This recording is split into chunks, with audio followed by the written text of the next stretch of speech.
on siiras au ja hea meel olla siin ägedas ruumis niivõrd ägedate noortega koos juhtimas seda päeva ja olemas teie jaoks siuke kandev hääl. Ja miks mul on hea meel, õigem sõna isegi on au, sellepärast et siin on vanus on siuke, te olete kõik ühes vanusegrupis ja kihvt on see, et kõigil teil oli täna nagu vaieldamatult üks väga teine võimalus ka olemas, kui siin olla. Iga üksteist oleks võinud tegeleda, jumal teab millega, jääda koju passima nagu terve hunnik inimesi jäi.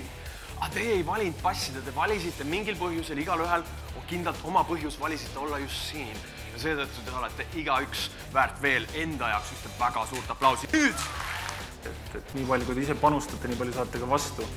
Ja kui juhtub, et te panete väga palju sellesse, siis saavutate võib-olla rohkem isegi, kui te arvasite, et tagasi saavad. Kui sa leiad selle oma teema, mis sulle päriselt meeldib, mitte see, mis sulle vanemad ütlevad või keegi teine, see täielikult muudab su elu.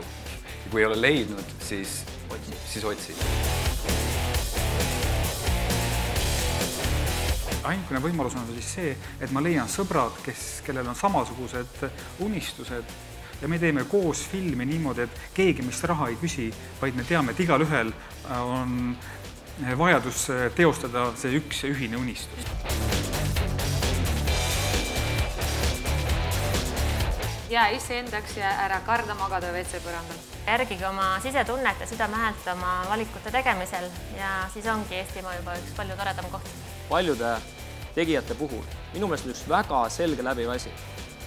Nad ei ole saavutanud seda, mida nad on saavutanud mitte tänu oludele, vaid olude kiusta. Kui sa mõtled suurelt, unistad suurelt, et sa lihtsalt pead olema järjepidev, et sa ei tohi nagu loobuda sellest oma unistusest. Ja juhtige ise oma elu.